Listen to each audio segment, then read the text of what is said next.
right, I am live. Um, Shout out to McDonald's for the French latte coffee. I'm addicted. I get it every Saturday. I love it. So this is video number 7. It's a little bit different than what I'm used to be, talking about, but I'm wearing my sunglasses because I haven't fully woken up yet, and I just had a rough night. So I'm gonna keep my sunglasses on. So I hope it's not a distraction. But I wanted to talk about depression. I've been dealing with it for probably a long while. I can't pinpoint exactly when it started. But I wasn't going to make a video on this, but I don't really like talking about it. But I think it's something that needs to be addressed. I think it's a big problem in the world, and for whatever reason, no one likes to bring it up. And I'm not talking about people that dealing with it wise, but I mean, like, health organization wise. This is my opinion on it. I feel like this should be an important topic, especially in schools. I think that's where it should start. And I think that they should have that talk with kids in schools. And anyone that's dealing with it, I think, should find help, talk to their friends or family members or whatever. Have that talk. If you're not having a good day, you know what I mean? You got to talk to someone. How I found out, I was diagnosed 6 months ago. And it wasn't anything like, I'll give you pretty much like the short answer here. So I moved, I'm divorced. I've been divorced officially for the past 6 months. Don't get me wrong. It's the best thing that ever happened. Trust me. Okay. So I moved to my own place 6 months ago. Let's see, actually 7 months now. So, but anyway, when I talked to the landlord when I first moved here, in order for me to keep my dog, I had to get a doctor's note. It had to basically do with the fee, spending an extra, I think it was like $75 extra a month to have a dog here. So I was just like, oh man, and she was just telling me, because I told her what I was dealing with, and she goes, I think you have depression.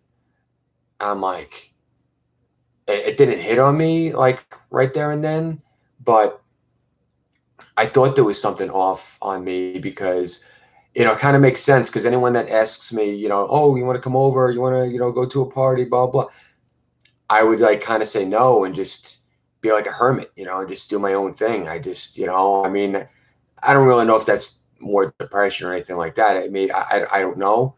But when I start to think about it, it started, clicking in, like, okay, maybe I have an issue here. But anyway, so I wound up going to the doctor, and to make a long story short, I took it was a 10-question test, and the doctor goes, wow, hold on one second. And another doctor came in, and they're like, oh, the doctor, was telling me that you took the test, and, wow. And I was like, well, what happened? And they're like, well, you're diagnosed with, and I quote, mid to severe depression. That's how it was put to me. And then they tried to get me on Prozac and something else that was like Aladdin, like an Aladdin name, Resetiniol or something. I don't know. I can't even pronounce. Anyway, they filled out this form that my landlord told me to fill out. And basically, Rocco, that's my dog. He's somewhere in the back. He always ruins my bed. He's like a cat. He kneads on the bed and circles around and then plops down.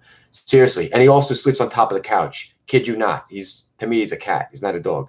Anyway, I had to bring that form back to the landlord, and it's like my support animal is what it's labeled as. And I was diagnosed with depression. And I had to go back 2 weeks later for an update to make sure that I'm still okay. And I said, I think it's just because of the environment I'm in, because technically I was still living with my ex at the time. And my divorce wasn't official yet. It took a long while, especially the pandemic. Judge has to sign, all these papers or whatnot. But it's official. It's official in mid-December.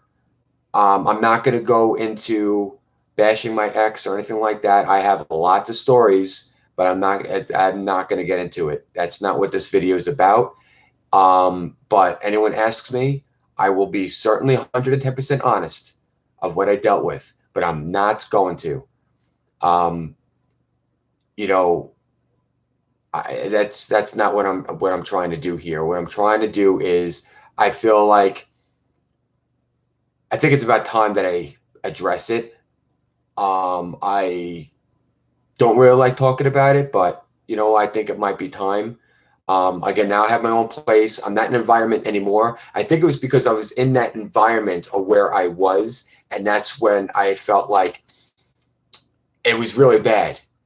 But why I'm talking about it now is last night I just had a bad night.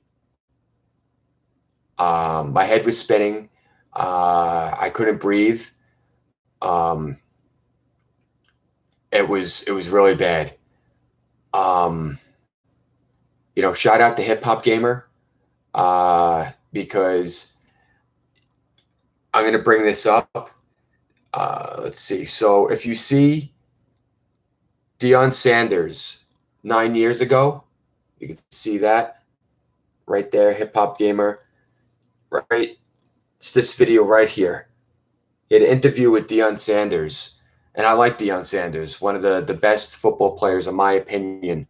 I think he's great. And now I believe, if I'm not mistaken, I believe he's a coach for like I guess you can call it like a minor league football team or something. Not 100% sure on that.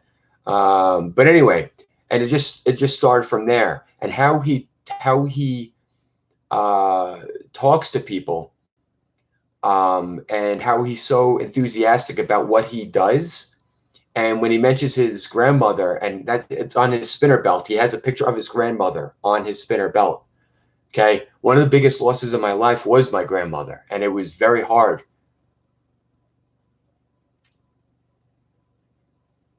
It's very hard. I'm 37 years old, and I lost her before my 21st birthday. I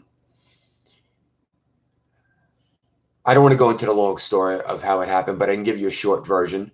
So basically, the day before, my grandmother had to get a triple bypass surgery, and she got, I think it was a double bypass surgery, I think 2 years prior to that. But this time around, if I'm not mistaken, it needed to get done. But if she didn't get it done, she would have still lived, as long as she just kept on doing the regimen that the doctors were telling her to do, and all this. I think she had to take blood thinners or something like that at the time, if I remember correctly. Anyway, I'll never forget this. Still haunts me to this day. And I think this is pretty much where it started.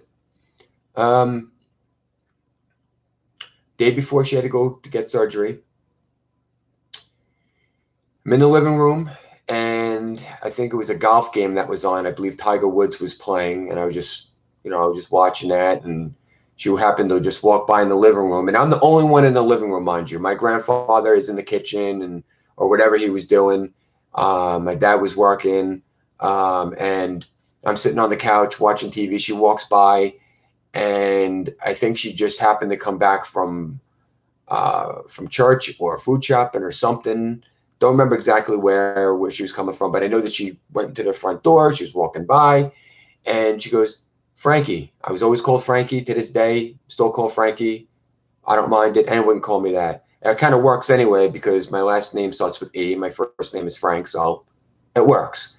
Anyway, so she walked by and she goes, Frankie, can I ask you a question? I was like, yeah. And I look up and she's asking me, and she goes, and I quote, and I'll never forget this. She goes, do you think of me having this surgery tomorrow is going to that was what I said, is going to be a good thing. It was something like that. I'm maybe misquoting a little bit, but I remember the quote, but now I'm on my video and I'm trying to remember exactly. And it was like just basically asking me, is this going to help me, basically, what she was asking. And I said, and I remember this quote because this is what I said. I said, as long as it's going to prolong your life, I believe that you should go for it. And she goes, okay, that's all I wanted to know. And then she goes, I love you. I'm like, I love you too. And then she went on and did whatever, carried on through the rest of her day.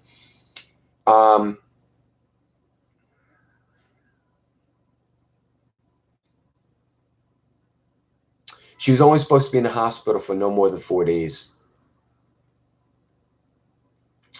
She was in intensive care after she got her surgery. She was there for a little bit over 7 days. Then we went to go visit her. Again, I want to make this short as possible. I don't want to go to a huge sob story, but it still bothers me to this day. And I know, family members and friends tell me, oh, no, it's not your fault. Listen, I wish I can go back in time. What if I didn't say that? And I said, please don't do it. Maybe she'll be alive today. I don't know. But I'm sure she'd be living more than those 7 to 10 days after she got surgery. So anyway, so we go to the hospital, and I'm going to try to make this short as possible, and I'll get back to my topic why I brought up Hip Hop Gamer. So anyway, so we go to the hospital, go visit, and then I remember one visit in particular. There was a little notepad, and she wrote something. It said, like, please take care of it. It was all scribbles. And I was like, please take care of what? I don't know what that means. Please take care of what? I don't know. And then she got frustrated. You could see in her eyes, she really couldn't talk. She had like the tube thing down her neck. She really wasn't breathing on her own. She had like that little, that machine it was like, pumping air in her lungs. It was basically breathing for her.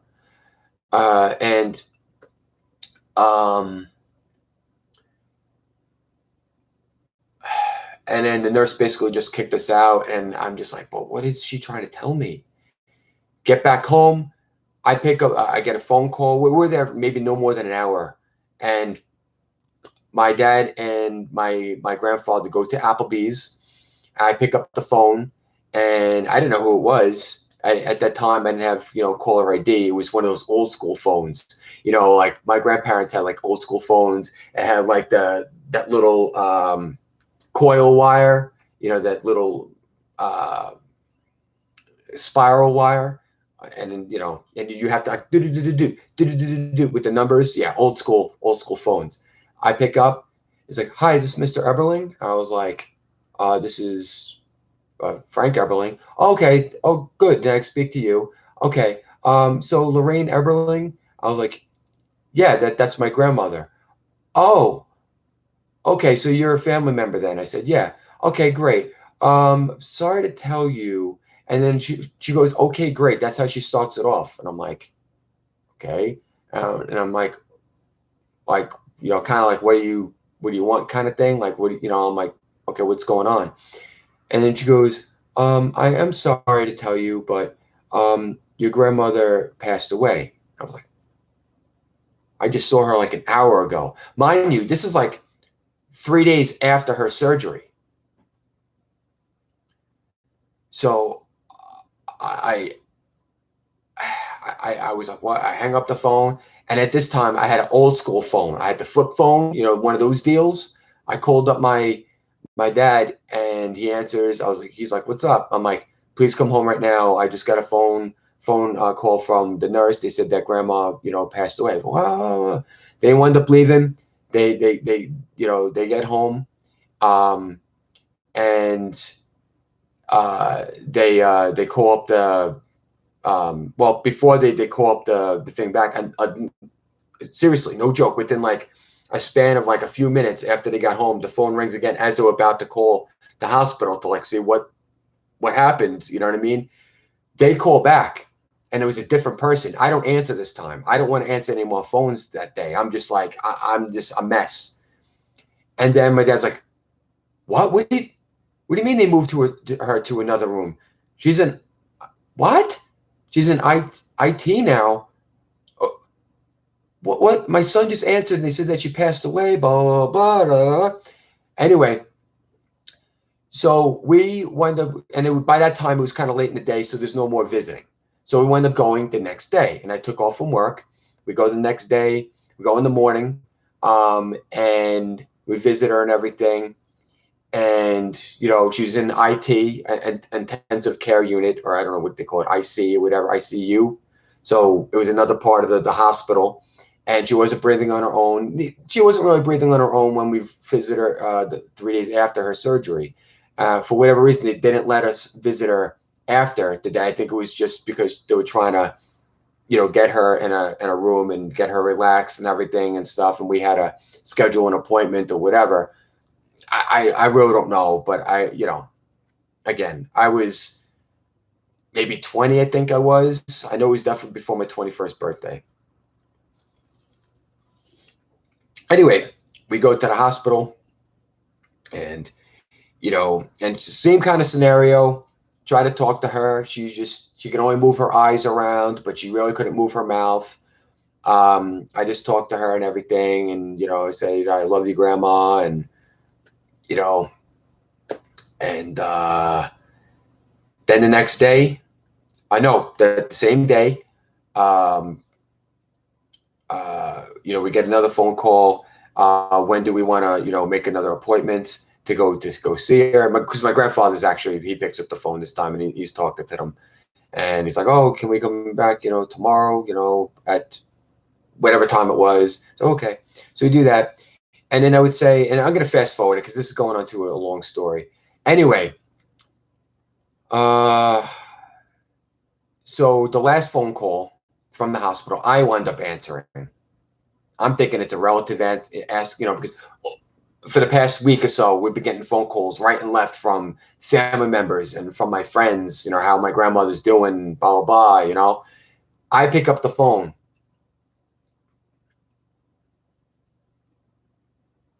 And it's another nurse. And she tells me my grandmother passed away, and I said, "Are you effing kidding me? Are you gonna, have another? Is someone else gonna call me as a joke and then tell me, oh, we made a mistake, kind of thing? She's still alive." So I picked up, and they told me she passed away. And make a long story short, the doctor messed up. We found out. Don't remember exactly what the issue was, but I do know that my dad was going to sue the doctor and the hospital for malpractice. But, when it comes to that, you're not going to win. You sign off basically from suing them.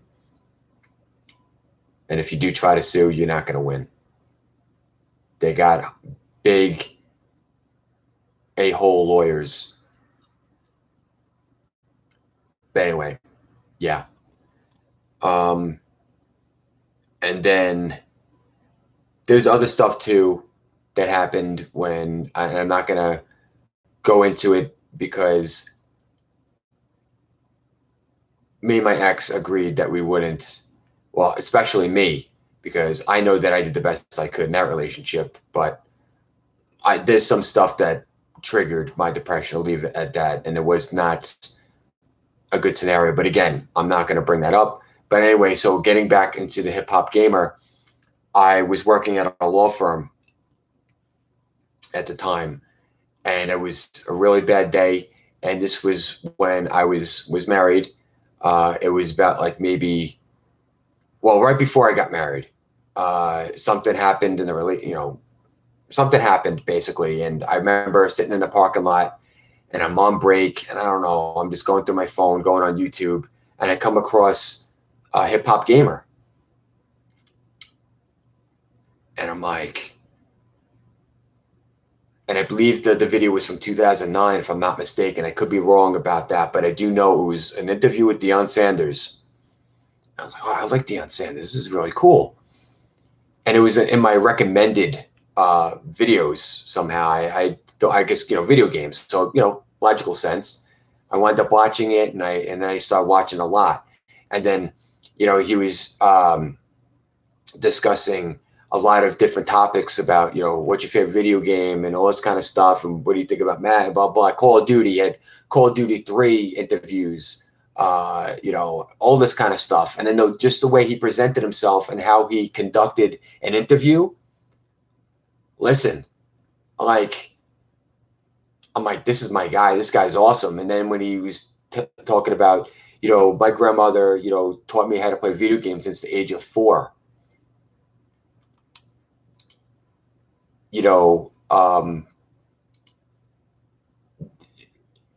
Seriously, his grandma was a huge influence on his life. Same thing, my grandmother was a huge influence on my life. I miss my grandma to this day, and I know that Hip Hop Gamer, misses his grandmother to this day, but he has her on his spinner belt, and I think that's awesome. If you have grandparents,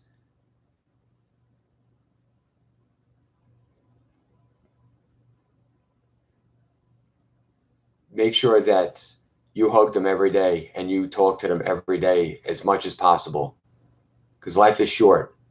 I miss my grandparents to this day.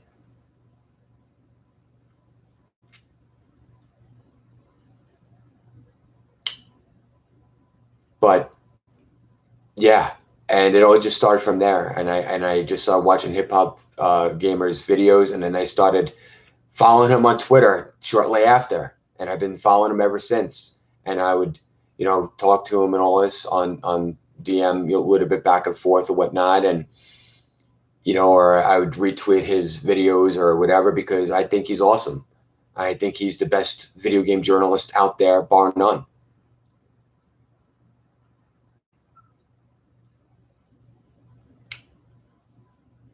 He helped me get through a lot. And there was 3 times in my life that I almost killed myself.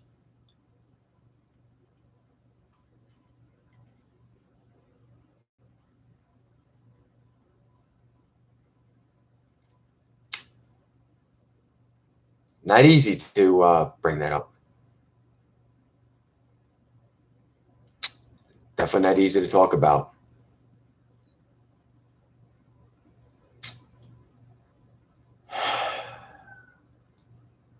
But if anyone is dealing with depression, like I said, find help, talk to family members, talk to friends, get help. It's not easy, but you have to find different avenues to help you get through your day. And that's where video games comes in. Video games helps me, and I love video games. But also Hip Hop Gamer. And of course, my daughter as well. Because I have to live for my daughter.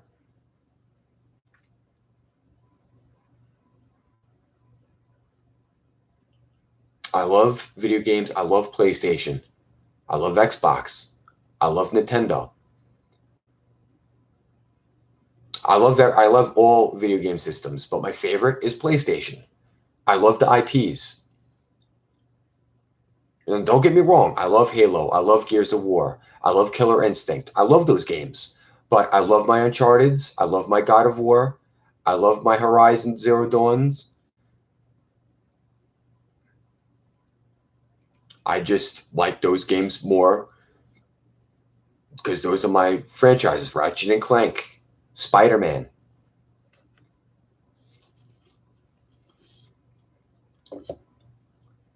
If this video can help anybody, even if it's just one person, that'd be great.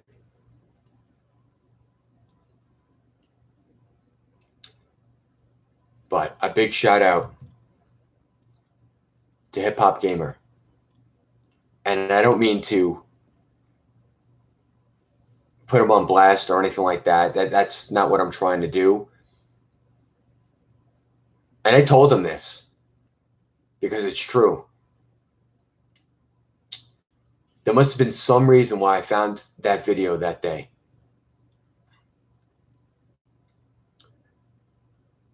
And I was like, oh, I gotta follow this guy on Twitter. Does he even have a Twitter account? I'm sure he does, but I don't know. And I just did a search. Boom, came right up.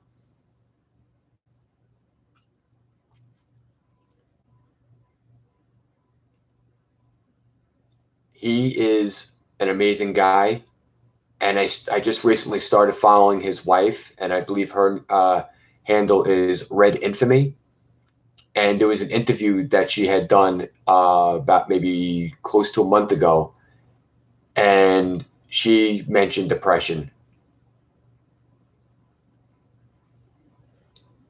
It just clicked. I mean, it was just, and it, not only that, but honestly, I had no idea that, you know, that's, you know, his girl. I had no idea. I really didn't. And I thought I knew everything about him. I know that he's a hip hop artist. I know that, you know, he's a video game journalist. He's a YouTuber. You know, he worked for Hot 97 in the mailroom. And he didn't want to do it anymore. Listen, working in in Hot 97, that is a huge radio station. Still is. And yeah, it doesn't matter. He was still working at a huge radio station. Even if he was a janitor or whatever, it doesn't matter. That is huge.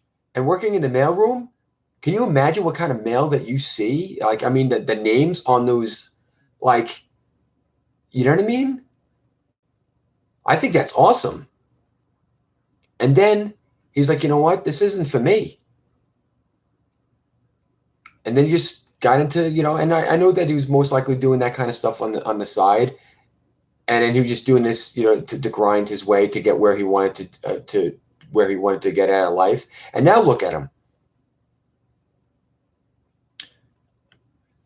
If you go on Hip Hop Gamer, I highly suggest you subscribing to his YouTube, subscribing to his Twitter, because I'm telling you, he is awesome. And also subscribe to Red Infamy.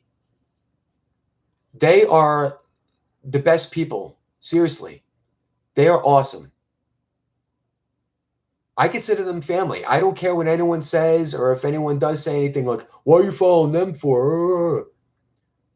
Why am I following them? Because they're the best. Seriously. They helped me get through so much. And I don't know if I'll ever be able to repay them. Because they saved my life. Especially Hip Hop Gamer. He'll never know.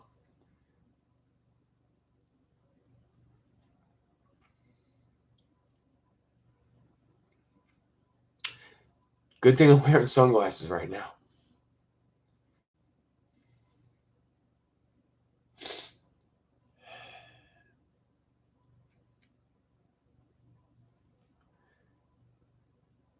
He helped me more than he will ever know. And I don't know if I'll ever be able to repay him. But he deserves the best. He deserves to be on the Video Game Awards. He deserves to be a host on his own video game show. He deserves everything great in his life. Same thing with his wife, Red Infamy. They are awesome people, and I highly suggest, and seriously, watch their content. I'm telling you, how they talk to people, I wish everyone could do the same. They are so positive and enthusiastic about what they do.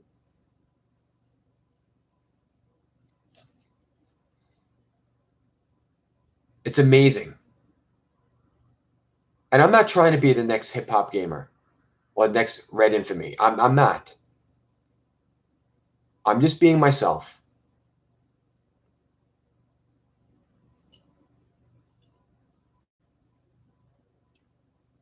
But mark my words, they are the best. And I highly suggest that you follow them on Twitter, get on that YouTube, and start watching their YouTube videos.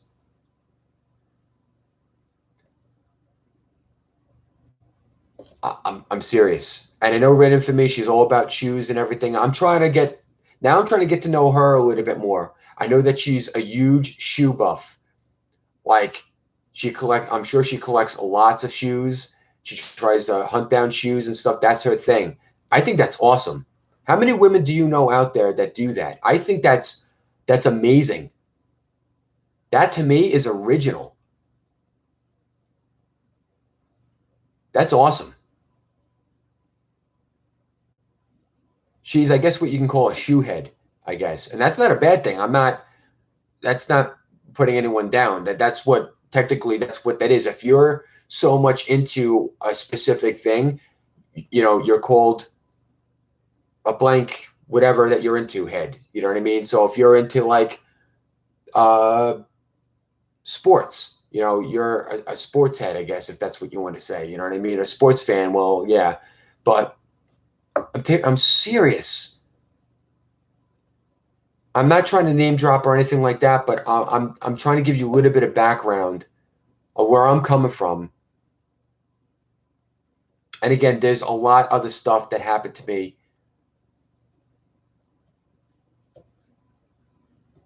And I was put through a lot. I know a lot of people out there that have been put through a lot. But I think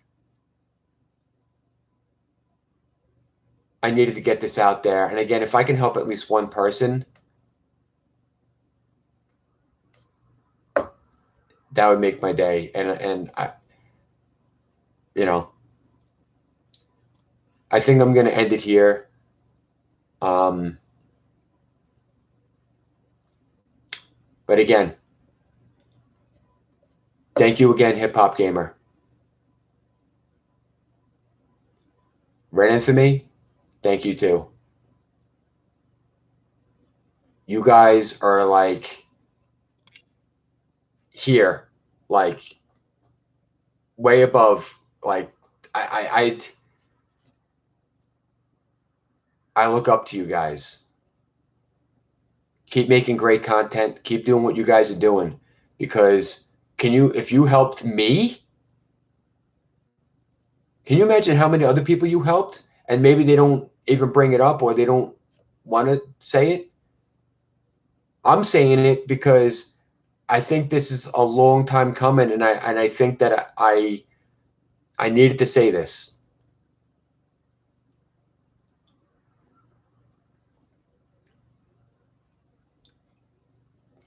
But thank you again. God bless. See you on video 8, and I hope it'll be much more uplifting. But thank you, whoever is watching this. And if you are dealing with depression, please get help or talk to someone. It's a constant battle with me, but I am getting better. I do have my moments. It's not fun, but video games, or find someone that you can connect with. And I have, and that's Hip Hop Gamer.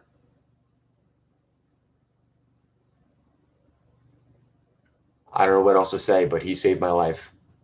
And I don't know if I'll ever be able to repay him. I hope one day I can, and I really want to see him bring video game awards to the next level. I also want to see him at E3. I want to see him host on IGN, host on GameSpot. He deserves it. Please follow Hip Hop Gamer. Please follow Red Infamy. I'm telling you. You will not be disappointed. I promise you that. And that's it. I mean,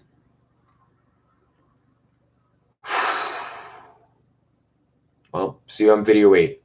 Probably next week. I try to make at least one video a week. And eventually I'm going to be making more videos, but I have to get, I think I have to be more personal to, me put myself out there so people know my personality and get to know me more. And that's what I'm trying to do. And this took a lot for me to do, be honest with you. But there it is. See you in the next one. Peace.